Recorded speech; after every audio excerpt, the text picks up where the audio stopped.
Bom dia, Paula. Bom dia a todos do Sorrindo para a Vida. Sim, a gente tem informações logo mais sobre o falecimento de Dom Serafim. E bom dia, então, a você de todo o Brasil. Agora são 9 horas e 23 minutos. Hora de ficar informado aqui na Canção Nova. Brasil celebra o Dia do Nascituro. Nós vamos conhecer a história de uma mãe que escolheu dar uma oportunidade à vida. E a Receita libera consulta ao 5º lote de restituição do imposto de renda. E as últimas informações sobre o Sínodo da Amazônia.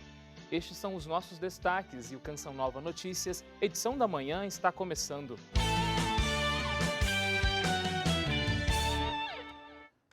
A defesa da vida ganha força nesta terça-feira, 8 de outubro, Dia Nacional do Nascituro. Hoje nós vamos conhecer a história da Jéssica Coelho. Ela tem 38 anos, casada com 2 filhos, quis fazer o aborto na primeira gravidez, mas escolheu dar uma oportunidade à vida. Parece que o bebê Moisés é o maior fã do irmão mais velho, o Caleb, mas as trocas de olhares, a conversa melódica, poderia não estar acontecendo nesse momento. Na época que eu engravidei do Caleb, eu tinha por volta de 19 anos, né? E vim de uma família muito religiosa, que tinha conceitos e preceitos de ter filhos antes de um casamento muito firmes. E eu tinha medo de como seria a reação, tanto da minha família como da minha comunidade religiosa. E as inseguranças de criar um filho, não tive o apoio do pai do meu filho naquele momento.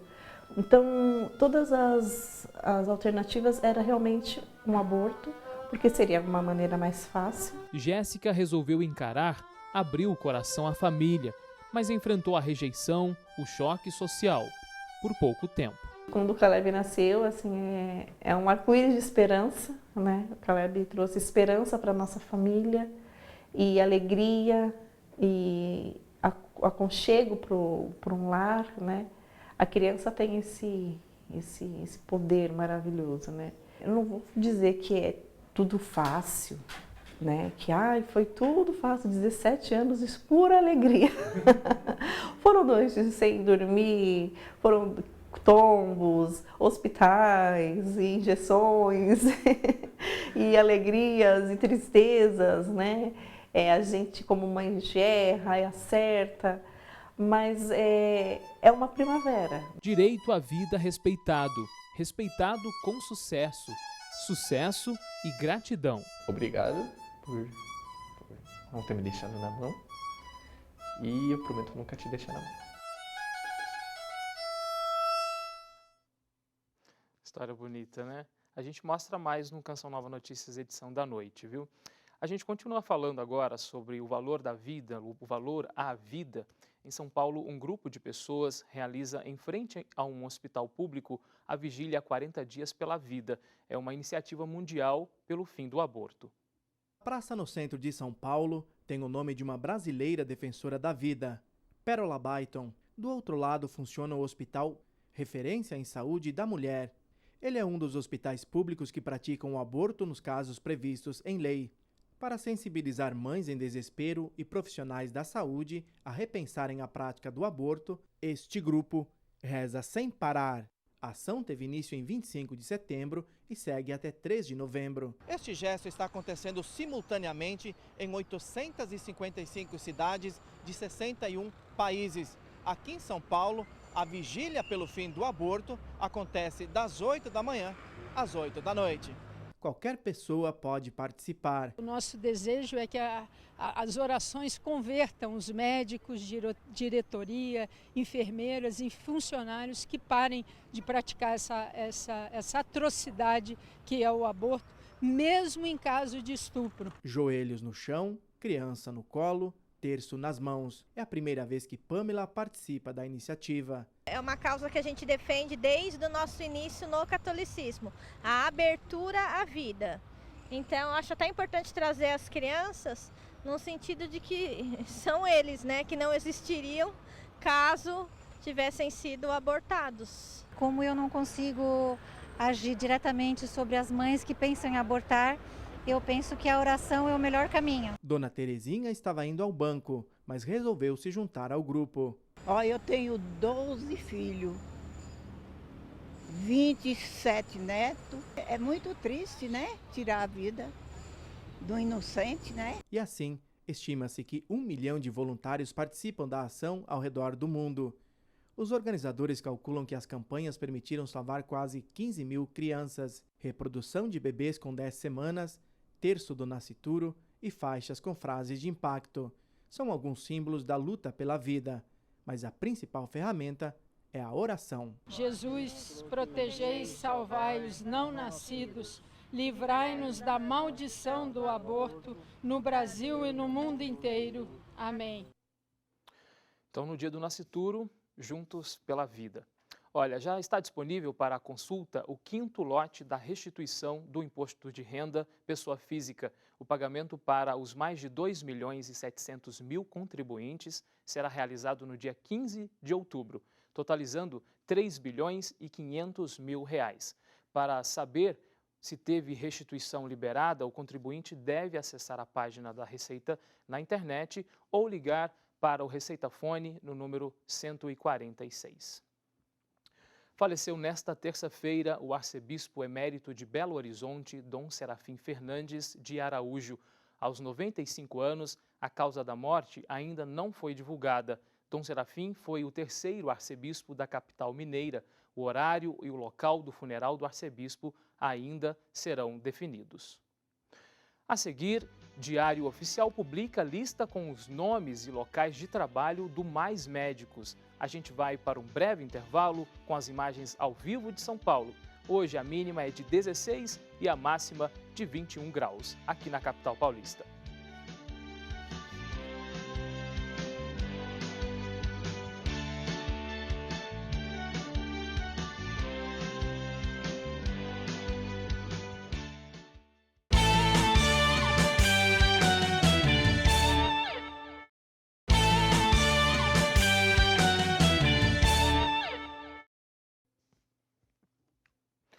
Foi publicada hoje no Diário Oficial da União a lista com os nomes e registros de médicos intercambistas do projeto Mais Médicos pelo Brasil. De acordo com a portaria, a Secretaria de Atenção Primária à Saúde fica concedido registro único para o exercício da medicina. A portaria também determina a expedição das carteiras de identificação de todos que atenderam os requisitos legais para as atividades previstas no projeto. No documento é possível consultar o local onde o médico vai trabalhar. Ainda de acordo com a Secretaria de Atenção Primária à Saúde, o Mais Médicos para o Brasil se soma a um conjunto de ações e iniciativas do governo para fortalecer a atenção básica do país. Vamos conferir agora o que é notícia nos principais jornais estrangeiros. O The Washington Post estampa o anúncio do presidente Trump de retirar tropas americanas da Síria. Segundo o jornal, os curdos sírios veem traição nos Estados Unidos e alertam que a luta contra o intitulado Estado Islâmico está em xeque. O espanhol El País destaca que o candidato à presidência da Argentina, Alberto Fernandes, propõe controlar preços de alimentos. Segundo o jornal, Fernandes propõe reduzir o custo da cesta básica de alimentos e criar um Conselho Federal Argentino contra a fome submetido ao Poder Executivo. O Prêmio Nobel de Física foi para o trio de pesquisadores, o canadense James Peebles e os suíços Michael Mayor e Didier Queloz. A pesquisa dos três deu contribuições para o entendimento sobre a origem do universo e o lugar da Terra no cosmos, segundo o comitê. De acordo com a Academia Sueca, os laureanos irão dividir o prêmio de 9 milhões de coroas suecas, equivalente a cerca de 3.720.000 reais. O tempo continua úmido aqui na Grande São Paulo, mas nas demais áreas do Sudeste teremos sol e pancadas de chuva isolada. Vamos ver como fica o tempo hoje em todo o Brasil. A região sudeste tem previsão de pancadas de chuva para todo o interior, leste de São Paulo, sul de Minas Gerais e Rio de Janeiro. As demais áreas terão sol e pancadas de chuva isoladas. Na região sul, norte do Paraná, tem sol pela manhã e pancadas de chuva entre a tarde e a noite. Curitiba terá um dia de sol entre nuvens. Já Florianópolis e Porto Alegre, a tarde será quente, sem chances de chuva. No centro-oeste, o dia será com nuvens carregadas. Tem condições de chuva sobre o Mato Grosso, Goiás, Goiânia e Cuiabá. As demais áreas ficam com sol, mas a partir da tarde pode ocorrer pancadas isoladas de chuva. Terça-feira nublada em Roraima, norte do Amapá e oeste do Pará. Nas demais áreas da região norte, faz calor entre a tarde e a noite e são esperadas pancadas isoladas de chuva. Muitas nuvens e chuva no litoral da Bahia. Chuva passageira entre leste de Sergipe e Pernambuco. Sol e tempo firme nas demais áreas do Nordeste. Daqui a pouco, a movimentação dos romeiros que peregrinam rumo ao Santuário Nacional na Semana da Padroeira.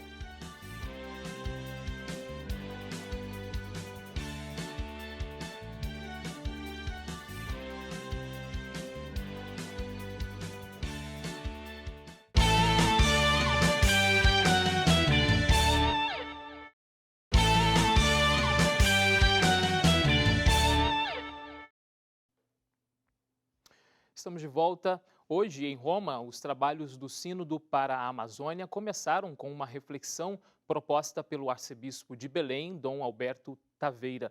O arcebispo disse que a igreja é convocada para o compromisso exclusivo com o Senhor e a sua palavra de vida e salvação. E para os participantes desta assembleia, Dom Alberto Taveira lembrou que, como pastores escolhidos pela misericórdia de Deus, são chamados a serem guardiões do bem e sentinelas da verdade. Ontem, a nossa equipe em Roma acompanhou o primeiro dia de trabalhos da Assembleia Ordinária do Sínodo dos Bispos. Na Sala Nova do Sínodo, local que nas próximas 3 semanas os padres sinodais e outros participantes vão se encontrar para o desenrolar da discussão, um clima de acolhida e fraternidade. No discurso de abertura, o Papa Francisco destacou as 4 dimensões desse sínodo: pastoral, cultural, social e ecológica. Sobre a dimensão pastoral, o Papa pediu atenção ao se aproximar dos povos amazônicos, respeitando sua história e estilo de vida. Francisco ressaltou que hoje é muito comum as colonizações ideológicas e até mesmo a tentativa de disciplinar os povos amazônicos. Aos padres sinodais, convidou a um olhar de contemplação dos povos com a capacidade de admiração. Recordou ainda que todos estão ali para percorrer um caminho sinodal e explicou que o sínodo não é um parlamento, é um caminhar juntos sob a inspiração do Espírito Santo. Pediu ainda muita oração, capacidade de dialogar, discrição e respeito ao que vai ser falado. E, é claro, uma boa experiência de fraternidade nessas 3 semanas que vão passar juntos. O ritmo de trabalho do sínodo é bem intenso. Os bispos chegam às 8h30 da manhã para um momento de oração e seguem até 12h30. Depois retomam as atividades às 4 da tarde e seguem os trabalhos até às 7h30 da noite. E para ajudar no discernimento de tudo aquilo que se escuta, o Papa Francisco pediu que a cada 3 colocações se faça 4 minutos de silêncio. Dom Cláudio Umes, cardeal relator-geral do Sínodo, recordou a preocupação do Papa com a Amazônia, manifestada no início de seu pontificado, na viagem ao Brasil. Recordou que a Amazônia é uma terra de missão de muitos testemunhos heróicos. Afirmou ainda que a identidade, a língua, a cultura e a espiritualidade dos povos amazônicos são riquezas e devem ser respeitadas e incluídas na cultura mundial. E aqui no Brasil, a expectativa para a festa da padroeira Nossa Senhora Aparecida no próximo sábado, 12 de outubro. Na semana que antecede a festa, é comum a gente ver romeiros pelas rodovias, indo para o santuário a pé, para o Santuário Nacional. A nossa equipe está agora ao vivo em um dos pontos de apoio a estes romeiros e eu converso agora com a repórter Danusa Rego. Danusa, qual que é a sua localização? Como está a movimentação de romeiros por aí? Bom dia para você. Bom dia! Bom dia, André. Bom dia para você que nos acompanha. Pois é, eu falo direto da rodovia Presidente Dutra. Nós estamos no quilômetro 189, a mais ou menos 50 quilômetros do centro da cidade de São Paulo. Como vocês até podem perceber, a movimentação aqui é intensa, muitos peregrinos, grupos que não param de chegar. Um clima até de muita emoção, André. Nós que viemos de carro, passamos por tantos grupos de peregrinos, outros peregrinos romeiros, sozinhos, rumo ao Santuário Nacional de Aparecida. E esse é justamente um dos pontos de apoio, que acolhe esses peregrinos, cuida deles. Aqui tem gente fazendo massagem, prestando serviços de enfermaria também a eles. Aqui comigo a Renata, que está à frente desse projeto tão bonito, desse ponto de acolhida. Renata, quantas pessoas mais ou menos já passaram por aqui? Mais de 1.000 pessoas nós tivemos por aqui já, e a gente acredita que chegue mais ou menos por umas 2.000 pessoas. Gente, a Renata tem uma história muito bonita, ela tem uma motivação, não é mesmo? Para estar aqui, para ter tido essa atitude de estar à frente dessa iniciativa. Como foi um pouquinho dessa história? Então, na verdade, esse é um sonho que eu acho que nasceu do coração de Deus, quando Ele me permitiu ser mãe de gêmeas, né? E Ele nos deu uma princesinha abençoada, que nasceu com um coração muito especial. Ela é cardiopata congênita, uma cardiopatia grave. Ela já teve muitas complicações, passou por algumas cirurgias. E através de uma corrente enorme de orações, de muita fé, de muitos pedidos, de entrega, né, a Deus, a Nossa Senhora Aparecida. Quando era improvável, Deus nos deu ela de volta, nos trouxe ela de volta à vida, depois de muitas complicações.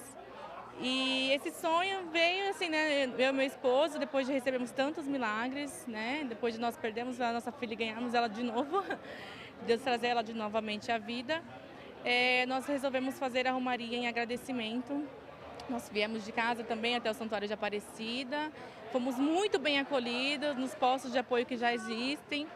E esse ano, como não teria possibilidade, né, de estar fazendo essa romaria em agradecimento novamente, eu mais um grupo de amigos, né, resolvemos, como fomos bem recebidos, receber também os romeiros.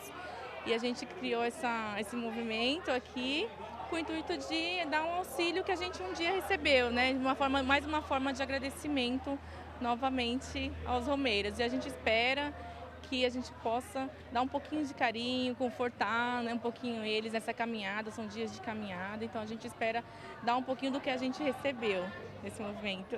Obrigada, Renata, lindo testemunho, também uma motivação de fé, tem ali no cantinho uma imagem de Nossa Senhora, onde os romeiros podem até rezar, pedindo forças para ela, não é? Para continuar essa viagem. Aqui entre os voluntários, um padre, o Padre Silvano também. Bom dia, padre, uma oportunidade de colocar o evangelho em prática, né? Bom dia, este é o momento mais oportuno que nós temos de colocar em prática o Evangelho de Jesus Cristo. Se Jesus foi aquele que sentiu compaixão das ovelhas sem pastor, aqui este ponto de apoio é um lugar propício onde nós podemos dar um pouco de assistência para que estes possam dar continuidade a esse projeto tão belo, diante da promessa que eles fizeram por intermédio da Virgem Maria e viver a sua fé, testemunhar a palavra do Senhor. Então, para mim é uma alegria muito grande poder colaborar também com esse projeto, como a Renata mesmo disse, nasceu do coração de Deus, tenho acompanhado desde a gestação da sua filha e diante dessa realidade nós então nos mobilizamos e fazemos com que essa prática do Evangelho aconteça diante daqueles que vêm também e que vão cumprir com a sua promessa. E nós queremos também dar este cuidado, essa assistência, essa atenção para que eles possam continuar a sua missão e viver com intensidade a sua fé por intermédio da Virgem Maria, Mãe de Deus. Obrigada, padre. Só para a gente encerrar, gente, eu não poderia terminar essa entrevista sem conversar também com um romeiro. O seu Luiz está vindo a pé da Zona Leste. Quando que começou essa caminhada, seu Luiz? Segunda-feira, saímos de lá segunda-feira às 8 horas da manhã. E o senhor está vindo descalço, inclusive? Descalço, de lá até aqui, graças a Deus. É para pedir uma graça para Nossa Senhora? Isso, pedir uma graça para Nossa Senhora, que estava com começo de trombose e foi afastado do serviço já faz 3 anos. Eu falei, se eu melhorasse, todo ano eu ia vir a pé descalço de lá até aqui. Graças a Deus não estou sentindo nada. Que bênção, não é mesmo? Que Nossa Senhora Aparecida rogue, portanto, por todos esses romeiros, por todos nós que já estamos aí no clima da festa de Nossa Senhora Aparecida. É com você, André. Obrigado, Danusa, pelas informações. Bonito ver a fé do povo brasileiro em Nossa Senhora, né? Muito obrigado, viu? Bom, o Canção Nova Notícias fica por aqui. Outras informações você confere no noticias.cançãonova.com ou no Canção Nova Notícias, edição da noite, às 6h45. Bom dia, até a próxima. Fique agora na companhia de Renata Vasconcelos. Bom dia, Renata.